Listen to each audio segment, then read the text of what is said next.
Hey everyone, Doug and PA back with another one. So I had to do this one live because I'm really passionate about this subject here about women who um, who wait to have kids. Okay, we all know that women are waiting to have kids till they're old, and that's a bad decision. But then also having a woman deciding to have a child by herself.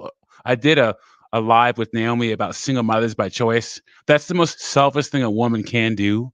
And so I found this article about five older.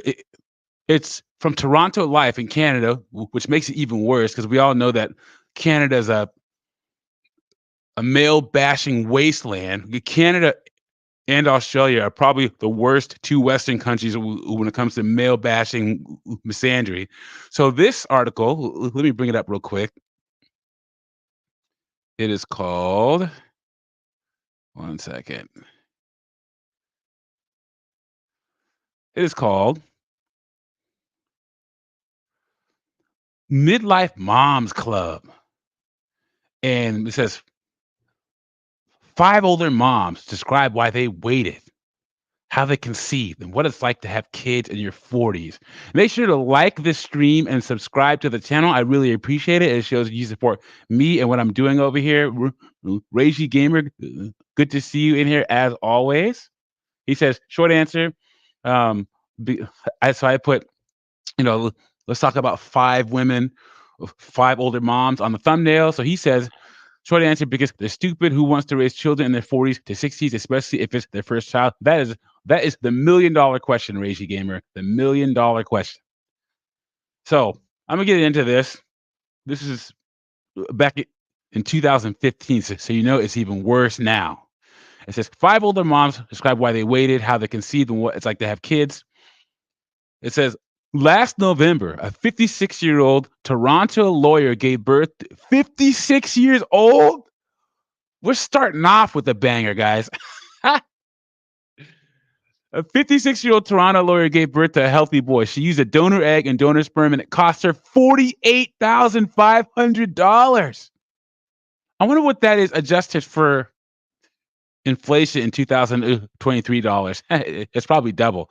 She belongs to a new cohort of urban, educated women who are waiting to become parents until after they've accomplished professional goals and achieved financial and emotional stability.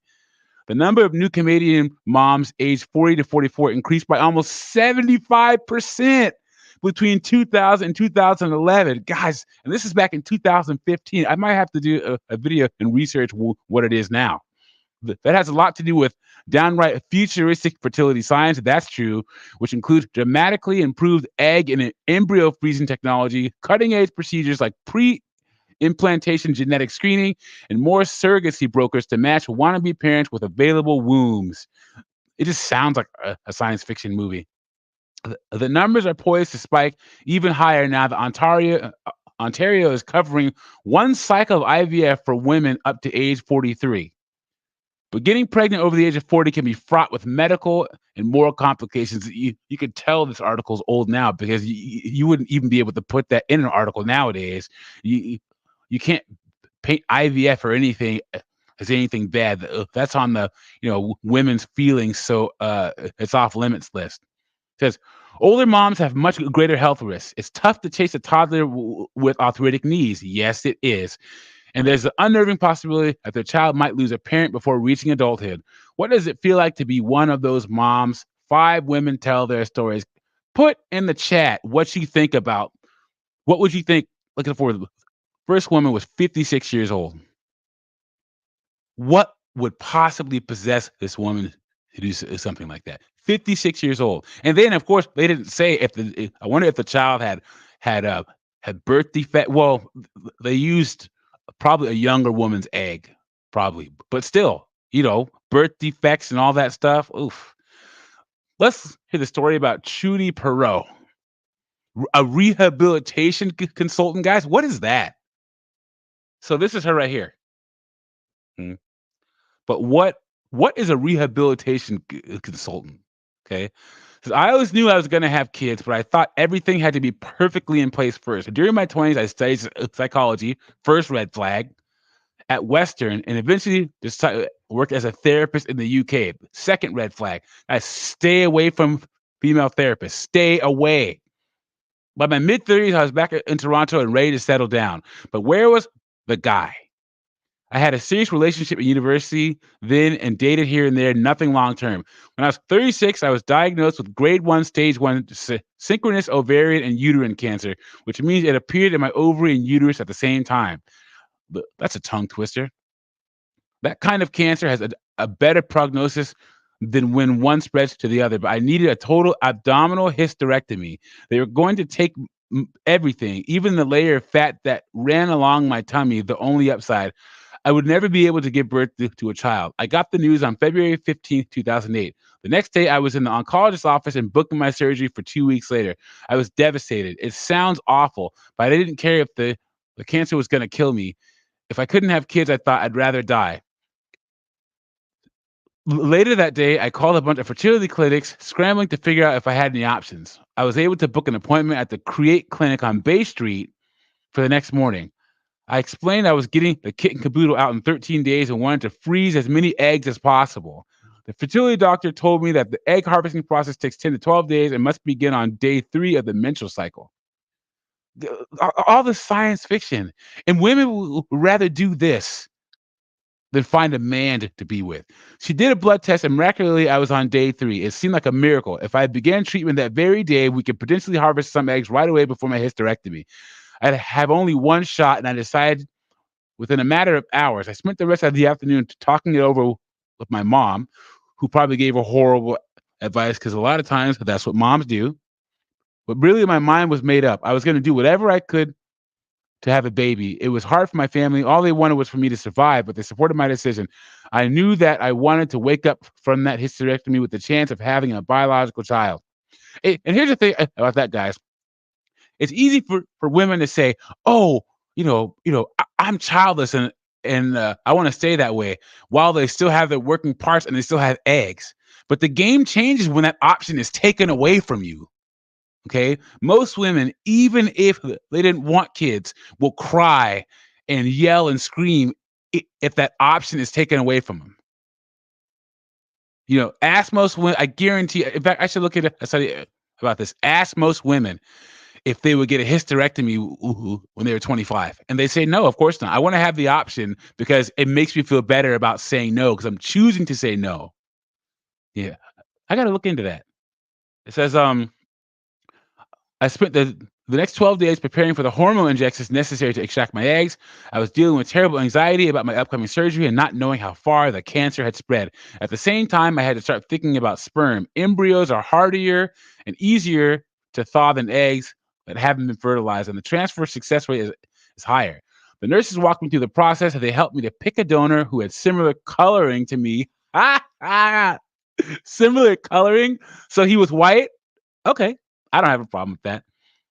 So I'd have a greater chance of making a baby who looked like me. See, there it is, you guys.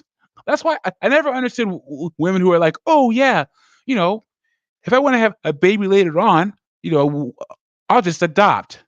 Men and women want their own biological children by and large. They want their own biological children. So this whole thing where men should take care of kids that aren't theirs, or women who are like, I'll adopt. Would you really? I don't think so. A lot of people say that, but it's all cap.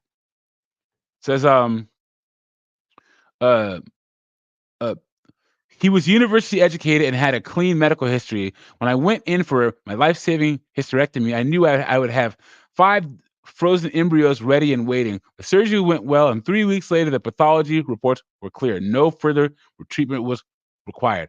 After 6 months after that, I was back at work and dealing with the hot flashes and night sweats that came with medically induced menopause. Then I received more bad news. My mom was diagnosed with stage 4 breast cancer, which is relatively slow to metastasize, but ultimately incurable. It made me determined that my mom would meet her first grandchild. Wow, guys.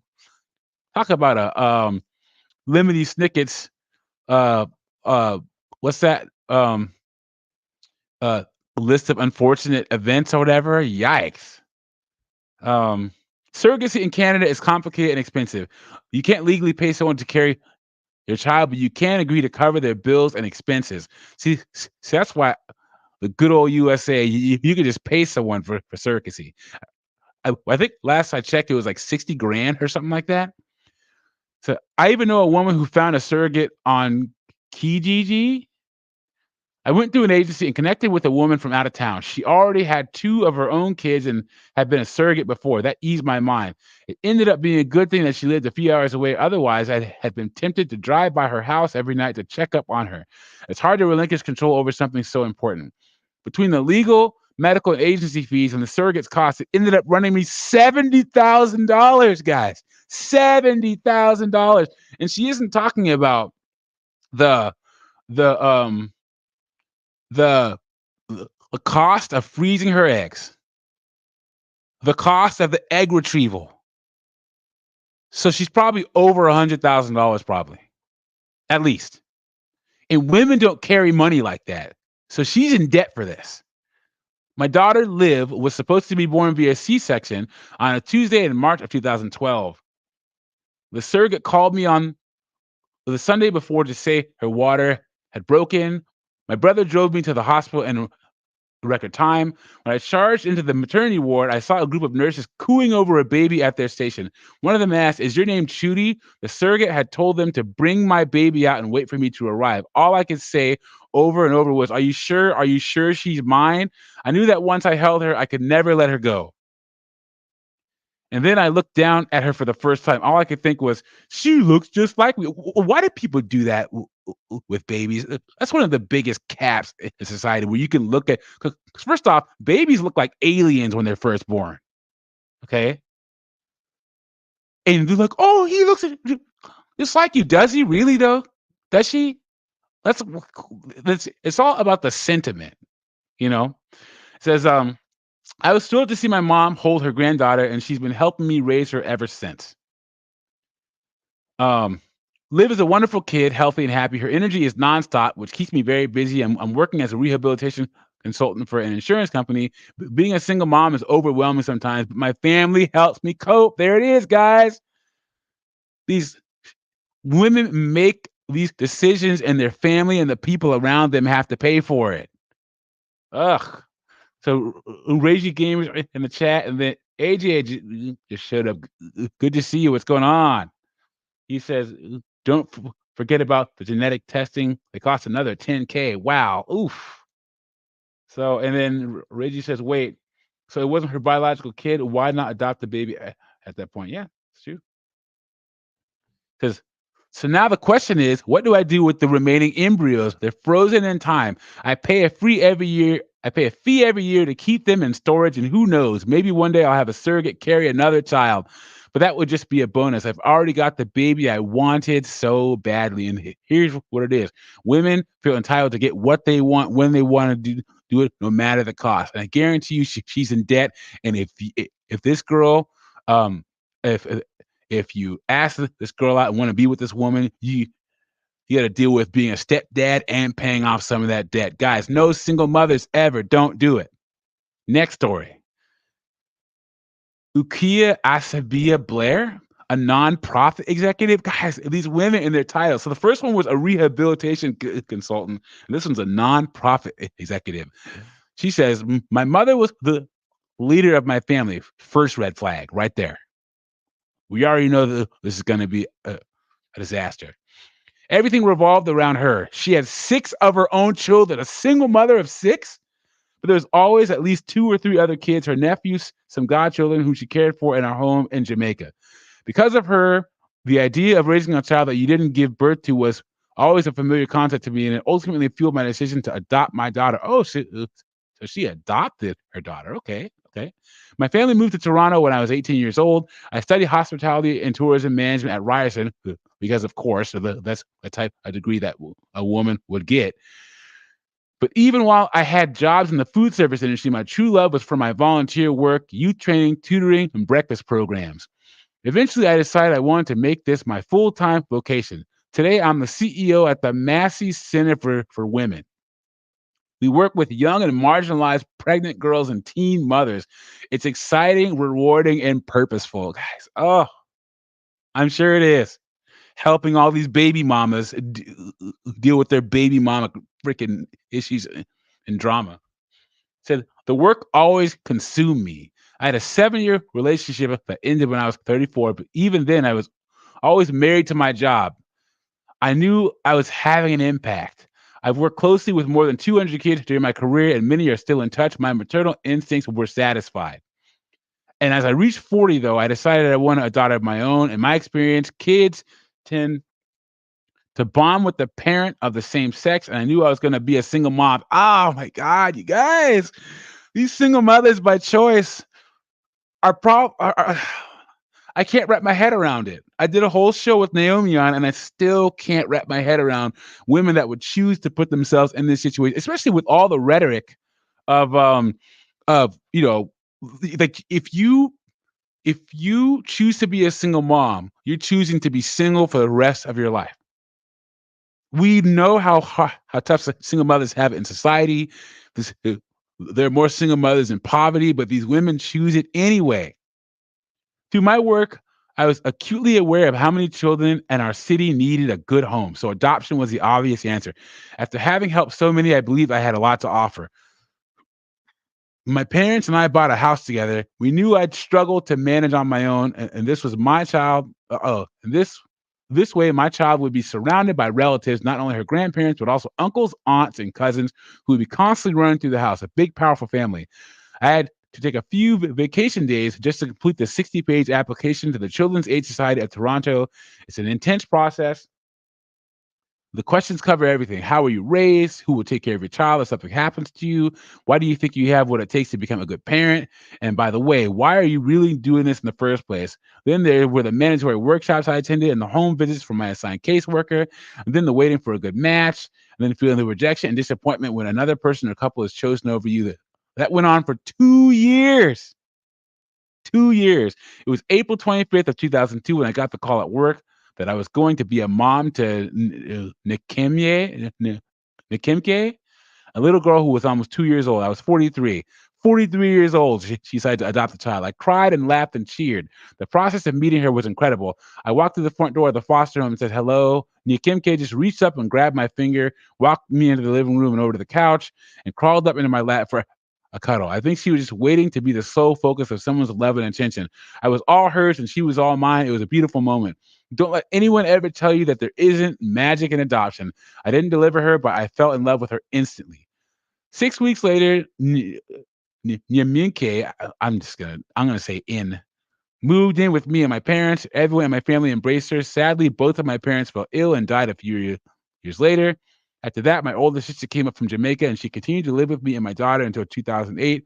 When she left, and I were together alone for the first time, and that was hard. I struggled to find quality daycare, and I missed having a full, noisy house. I thought about adopting a younger sibling for her, but without the support of my parents, I hesitated, and that's probably my only regret. She'd be an amazing big sister. Yeah, Luigi Gamer says there are too many safety nets for women who become single mothers, so there is little to risk not to do it. That is 100% true. I agree with that 100%. Because what I don't regret is waiting until I was older to become a mom.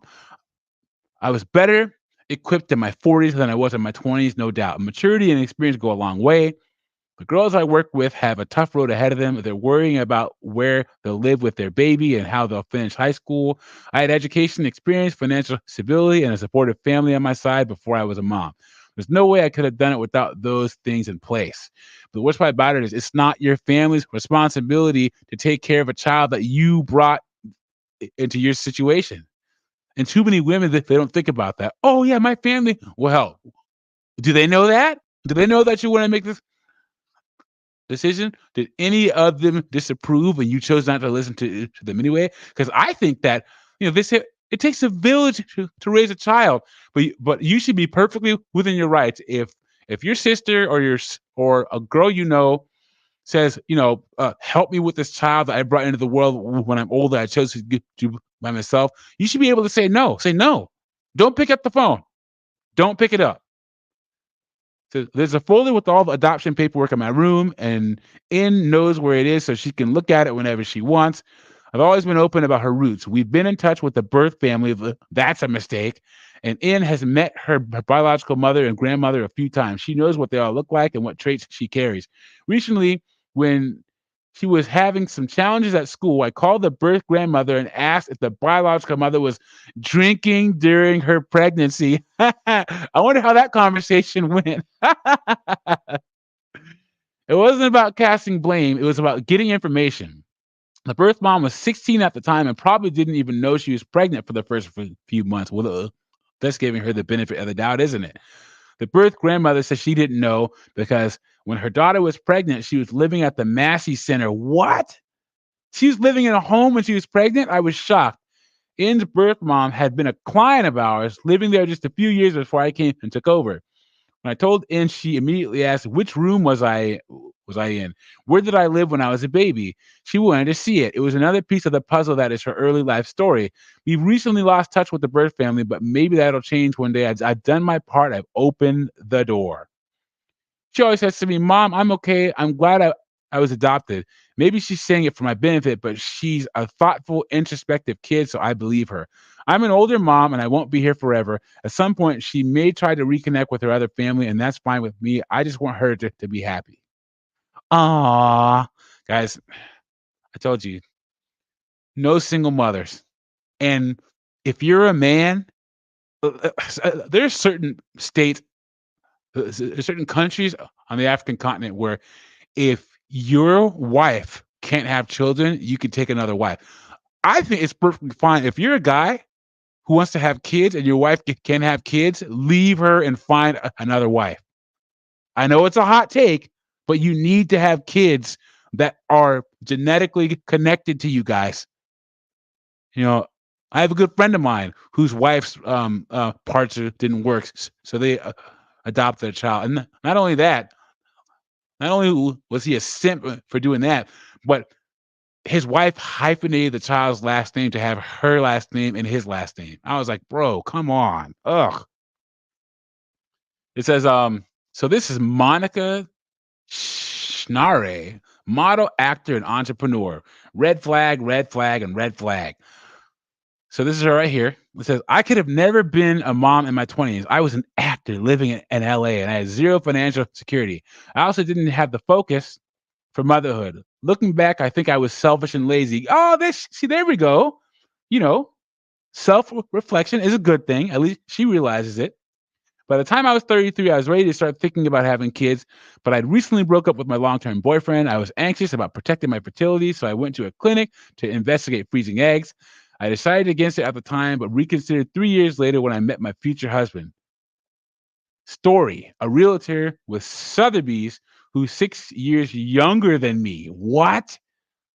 Though we hadn't known each other long, he immediately said, use my sperm. Even if things don't work out between us, I'll sign off on it. You'll make a great mom. God, what an idiot. What do you guys think about that? He was gorgeous and generous. How could I resist? We married 3 years later and began a fraught journey trying to conceive using our frozen embryos. I had become pregnant naturally twice, but I miscarried both times and I didn't want to waste any more time. The most common thing people say after you get married is, when are you having kids? Honestly, that was the hardest thing to deal with, the questions.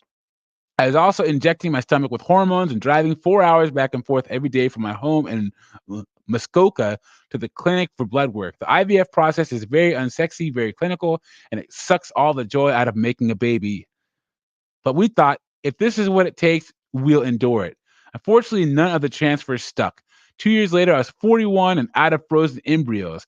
After all that medical intervention and money, we end up with nothing. Guys, I want to see the medical bills and all this stuff. I did a story on my channel where this guy, um, he married a single mom that had two kids, and they did 9 rounds. He didn't have any kids. He was from Britain, and they did 9 rounds of IVF to have her third child and his first, and that put them $200,000 in debt.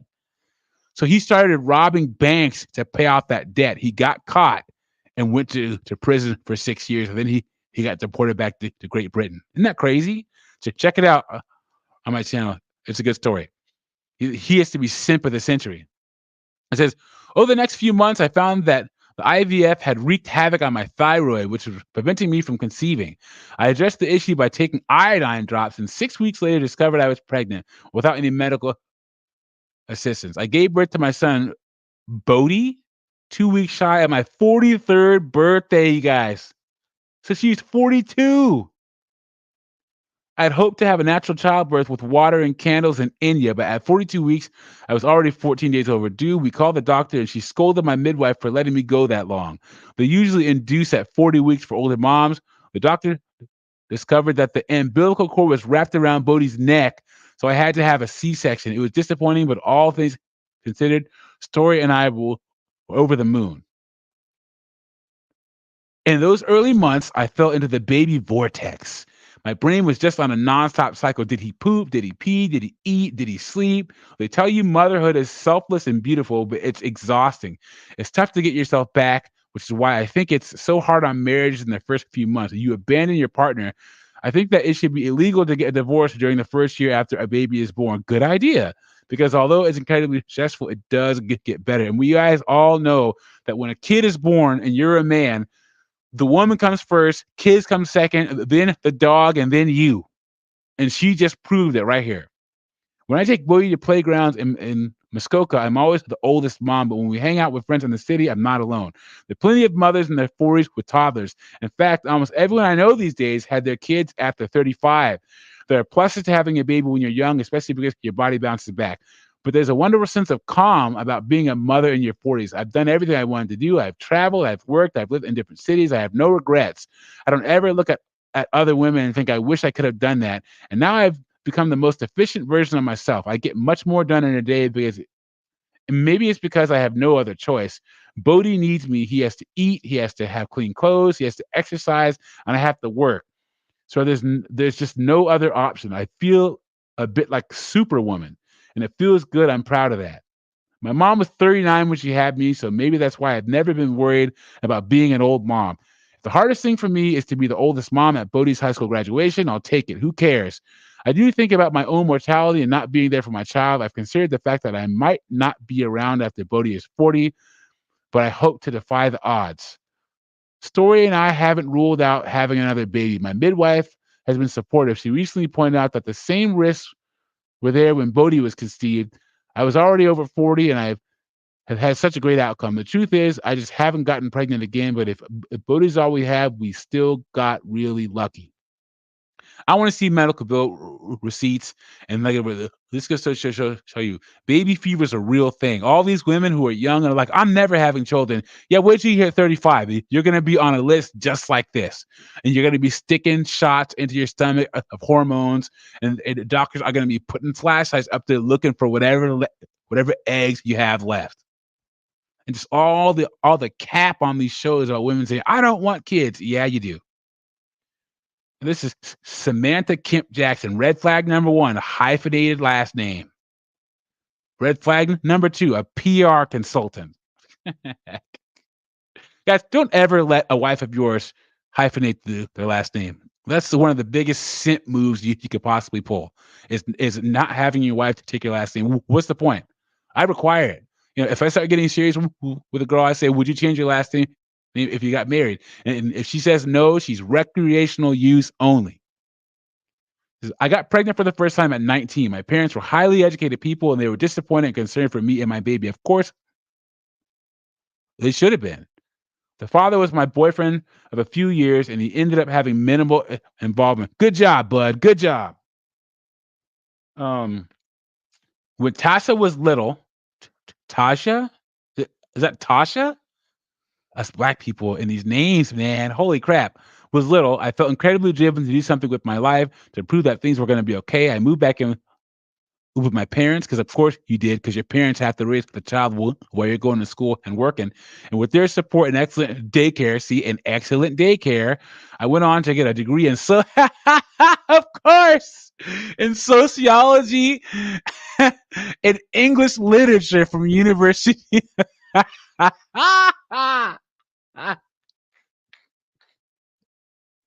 It figures. Got a degree in sociology and English literature from the University of Toronto, because remember, this is Canada. I graduated in 1990 and got a job as a social assistant. Hey, there you go. The hits keep on coming. A teenage mom got a degree in sociology and is a social assistant caseworker. Gosh. What a disaster.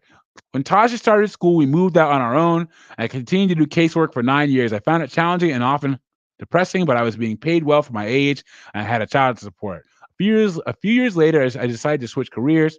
I went back to school part time at Ryerson, got a diploma in communications because a communications degree is really going to help, isn't it, guys?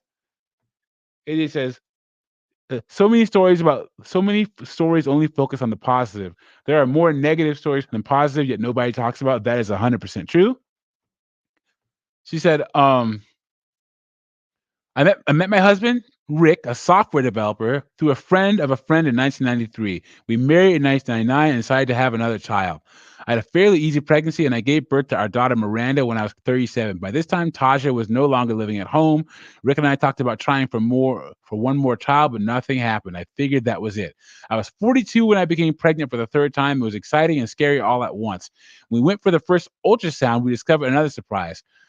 I was having a monocryonic dio diamnionic twins, which is a fancy way of saying one placenta, two sacs. It became clear that I was going to have a difficult pregnancy. I was considered geriatric or of advanced maternal age. And despite how unpleasant those words sounded, you see that? How unpleasant they sounded. I had to get used to them because I'd be hearing them a lot, as you should. When I first told my family and friends that I was pregnant with the twins, they were shocked. Everyone assumed that I was too old to have more kids. We hadn't told anyone we were trying. We soon found out that my babies had borderline twin to twin transfusion syndrome, which means one twin takes most of the nutrients and the other one doesn't get enough. I'd have to be monitored constantly and be on bed rest for the remainder of my pregnancy. Once I summoned the energy to go to a friend's house Christmas party, I was happy to be out of the house until a woman I didn't know very well joked, "I hear you're having twins. Have fun with that." Strangers would see my enormous belly and say, "You're going to have your hands full," or "Oh my God, at your age, you're going to be exhausted." As if that wasn't obvious to me. Our sons, Eric and Aubrey, were born 6 weeks premature. They spent their first week in the neonatal intensive care unit at Mount Sinai and then 3 more at St. Mark's. Every day I traveled back and forth from home, expressing breast milk whenever and wherever I could. It was traumatic to leave them. When we finally brought them home, it was just as hard. The thing about twins is that there's always one baby awake. I went back to work after a year, but before they were sleeping through the night, I was worn out, stressed, and barely holding on. I felt like I wasn't good at anything. Around the same time, I started a parenting blog because, of course, women have to put all their stuff out on social media. So I'd have an outlet for the craziness of that was my life. Let's talk about her husband. What about him? I want to see his side of all this.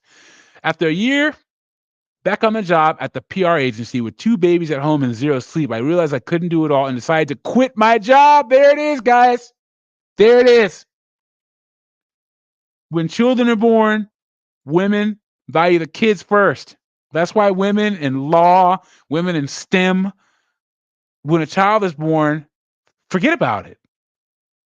Because we'll sell the house if we have to, I said to my husband. It was a choice between working full time and my sanity. I chose the latter. Shortly after resigning, I opened up my own freelance PR consultancy. I'd also continue blogging. I'm no expert, but I suppose I have perspective. How many people my age can say they've raised 4 kids in 4 decades? When I was a parent in my 20s, it was go, go, go, because I was trying to do everything by the book. Now I cut myself some slack.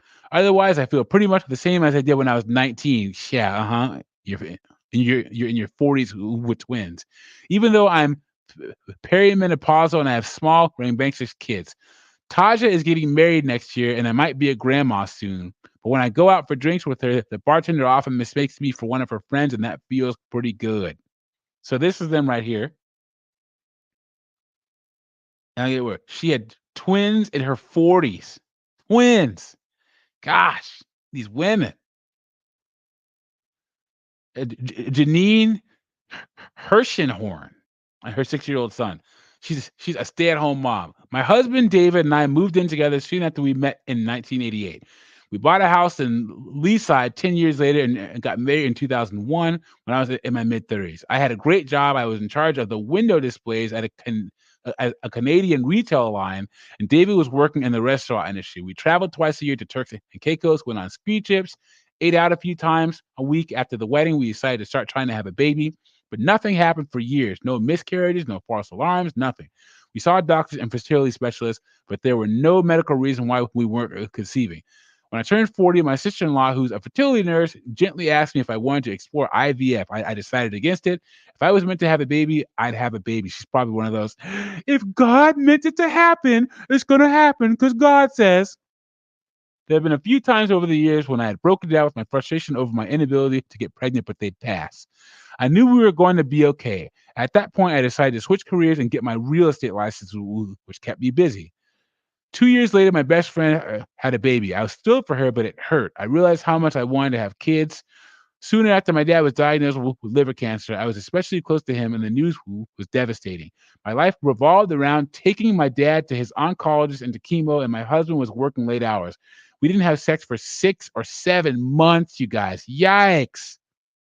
My dad died on December 14th of 2008. The next few months were a blur of sadness. David went away on a ski trip, and when he came back, we had sex for the first time in what felt like forever. About a month and a half later, I didn't get my period, and I knew something was up. My cycle had always gone like clockwork. So I sent David out to get a home pregnancy test, and even though I couldn't believe it was even possible, it came back positive. So he went out and got 2 more, ditto, 2 lines every time. We were gobsmacked. The next day, my doctor confirmed that I was pregnant, and my due date would be December 14th, the same day my dad died. 1 year later, I burst into tears, and I was 44 and pregnant. One life was gone, another was coming to take its place. Because of my age, I was considered a high-risk pregnancy and had to undergo a weekly test to monitor the health of the fetus. Despite it all, I had the easiest pregnancy, no sickness, no high blood pressure. I ate takeout Thai food like it was my job and gained 26 pounds. It was thrilling, but every once in a while, I think, are we ready? Are we really doing this? Our life was pretty good the way it was. Could our marriage handle this disruption? She said, I arrived at the hospital on December 14th of 2009, and it was given Pitocin to induce labor. 20 hours later, I had only dilated. Ugh, all this birth stuff. Ugh. I ended up having a C-section. We named our son Cooper Charlie, his middle name after my dad.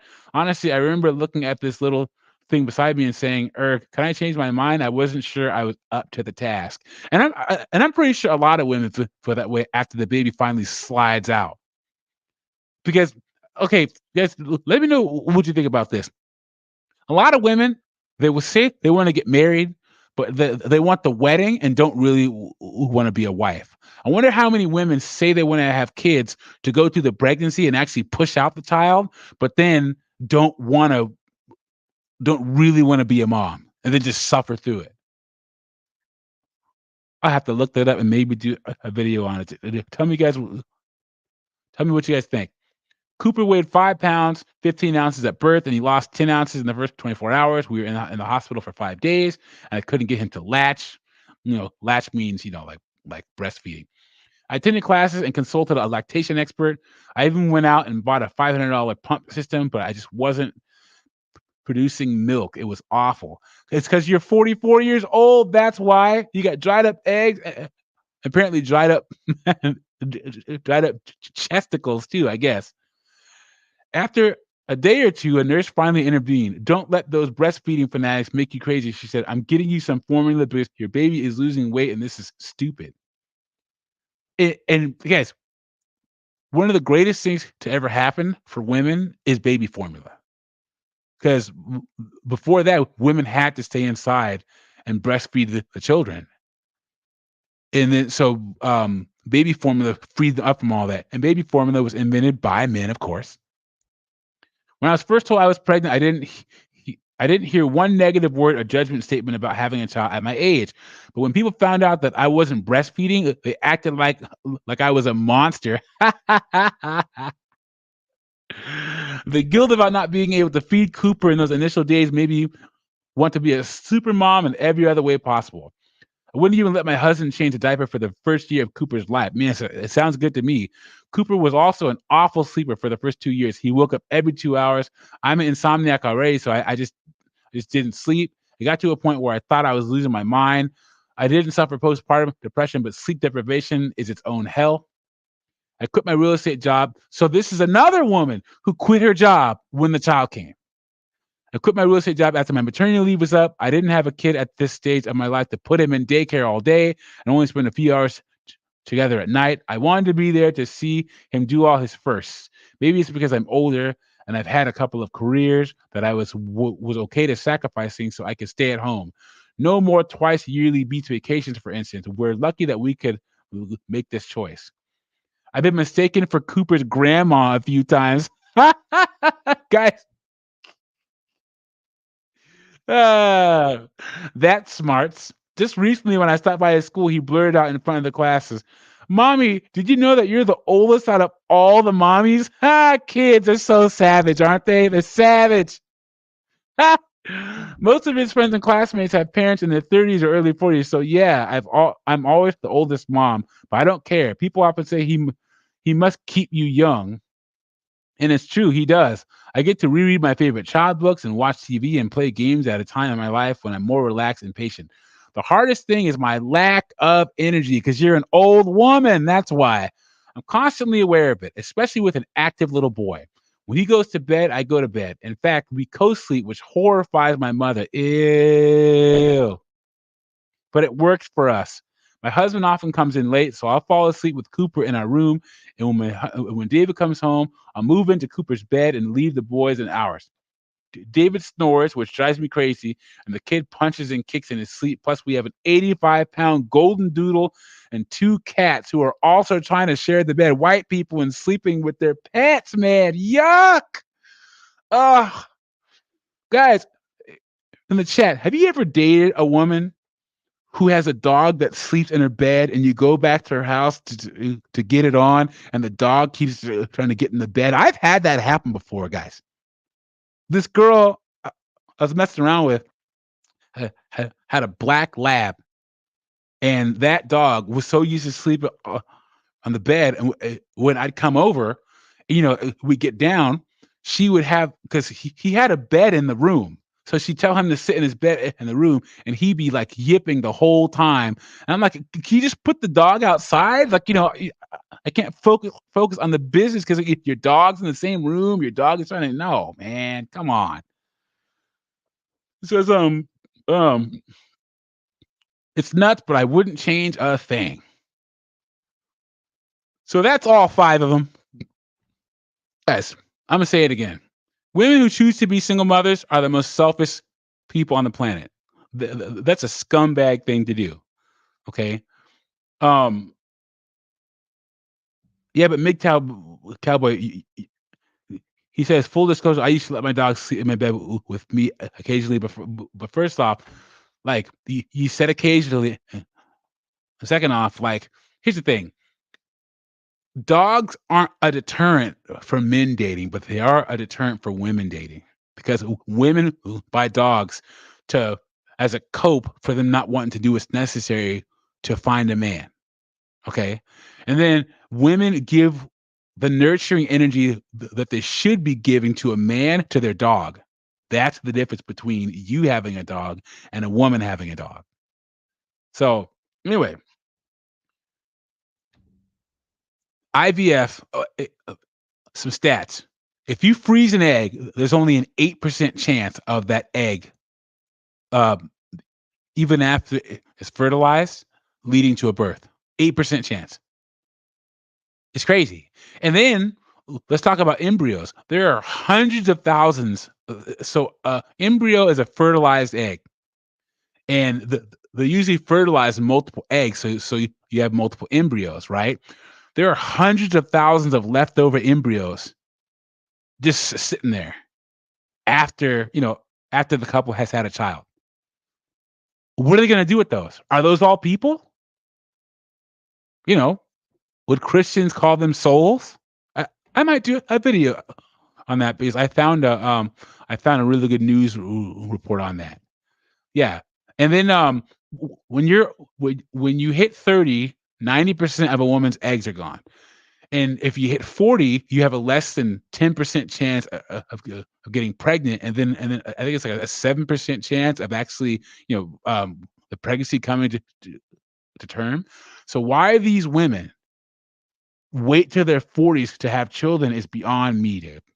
It's beyond me. This is just another example of Women think that they know everything and they don't. And here's the thing: men, reality slaps us in the face real quick from when you're young.